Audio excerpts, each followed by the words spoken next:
It is the best of times. It is the worst of times. In the year 2014, people have access to a breadth and depth of information unimaginable in an earlier age. Everyone contributes in some way. Everyone participates to create a living, breathing mediascape. However, the press as you know it has ceased to exist. The Fourth Estate's fortunes have waned. 20th century news organizations are an afterthought, a lonely remnant of a not too distant past. The road to 2014 began in the mid-20th century. In 1989, Tim Berners-Lee, a computer scientist at the CERN Particle Physics Laboratory in Switzerland, invents the World Wide Web. 1994 sees the founding of Amazon.com. Its young creator dreams of a store that sells everything. Amazon's model, which would come to set the standard for internet sales, is built on automated, personalized recommendations, a store that can make suggestions. In 1998, two Stanford programmers create Google. Their algorithm echoes the logic of Amazon. It treats links as recommendations, and from that foundation powers the world's most effective search engine. In 1999, TiVo transforms television by unshackling it from the constraints of time and commercials. Almost no one who tries it ever goes back. That year, a dot-com startup named Pyra Labs unveils Blogger, a personal publishing tool. Friendster launches in 2002, and hundreds of thousands of young people rush to populate it with an incredibly detailed map of their lives, their interests, and their social networks. Also in 2002, Google launches Google News, a news portal. News organizations cry foul. Google News is edited entirely by computers. In 2003, Google buys Blogger. Google's plans are a mystery, but their interest in Blogger is not unreasonable. 2003 is the year of the blog. 2004 would be remembered as the year that everything began.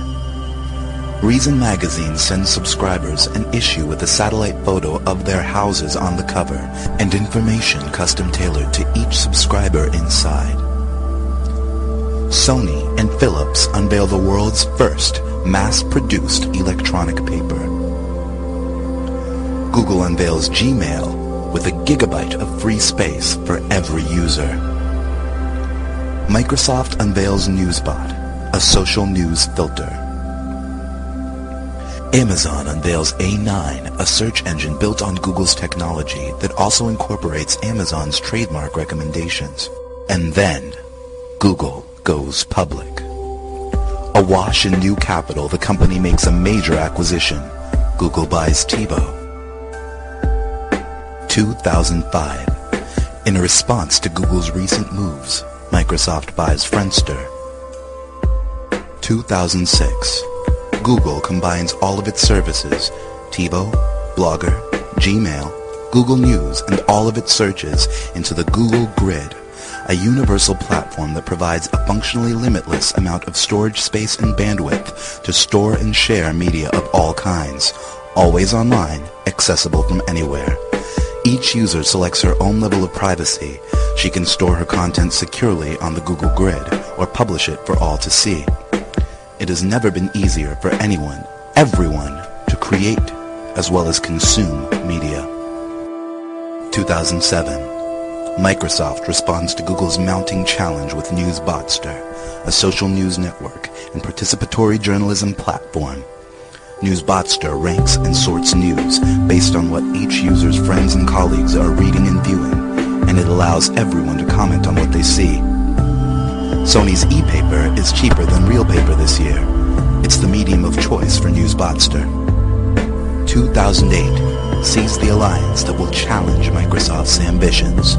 Google and Amazon join forces to form Googlezon. Google supplies the Google Grid, an unparalleled search technology. Amazon supplies a social recommendation engine and its huge commercial infrastructure. Together, they use their detailed knowledge of every user's social network, demographics, consumption habits, and interests to provide total customization of content and advertising. The news wars of 2010 are notable for the fact that no actual news organizations take part. Googlezon finally checkmates Microsoft with a feature the software giant cannot match. Using a new algorithm, Googlezon's computers construct news stories dynamically, stripping sentences and facts from all content sources and recombining them. The computer writes a news story for every user.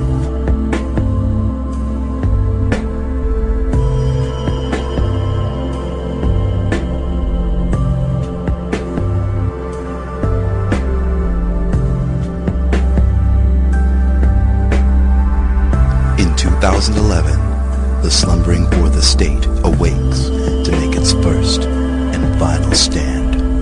The New York Times Company sues Googlezon, claiming that the company's fact-stripping robots are a violation of copyright law.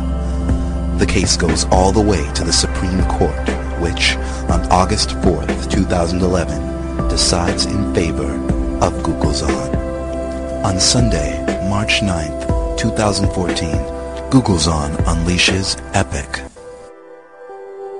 Welcome to our world.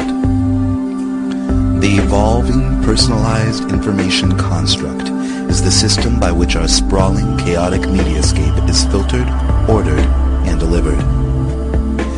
Everyone contributes now, from blog entries to phone cam images to video reports to full investigations. Many people get paid, too, a tiny cut of Google's immense advertising revenue proportional to the popularity of their contributions. Epic produces a custom content package for each user using his choices, his consumption habits, his interests, his demographics, his social network to shape the product. A new generation of freelance editors has sprung up, people who sell their ability to connect, filter, and prioritize the contents of Epic. We all subscribe to many editors. Epic allows us to mix and match their choices however we like. At its best, edited for the savviest readers, Epic is a summary of the world deeper, broader, and more nuanced than anything ever available before. But at its worst, and for too many, Epic is merely a collection of trivia, much of it untrue, all of it narrow, shallow, and sensational. But Epic is what we wanted, it is what we chose, and its commercial success preempted any discussions of media and democracy or journalistic ethics. Today, in 2014, the New York Times has gone offline. In feeble protest to Googlezon's hegemony, the Times has become a print-only newsletter for the elite and the elderly. But perhaps there was another way.